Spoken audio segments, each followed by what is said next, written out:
Қаламыздағы дарынды балаларға арналған гимназия оқушылары карантиннен кейінгі мектеп тынысы жайлы шағын бейнеролик жасады. Әлеуметтік желіге жүктелген бейнені бір күн ішінде 15 мыңнан астам адам қараған. Әріптесім Бекбол Мырзаханның бейне материалына кезек берейік.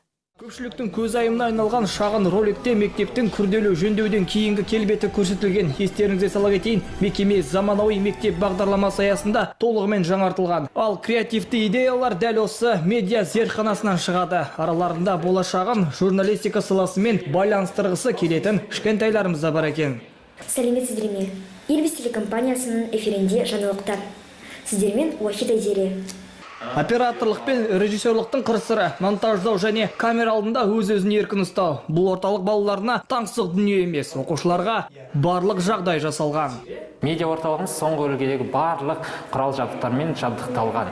Жасанды жарықтандыру құралдары, бейне камералар, фотокамералар, тіпті жоғарыдан түсіруге арналған арнайы дронды да сатып алдық.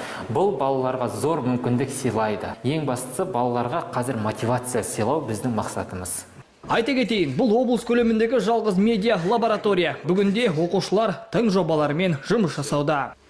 Бекбол Мырзахан, Валерий Павлов, Ирбис телекомпаниясы.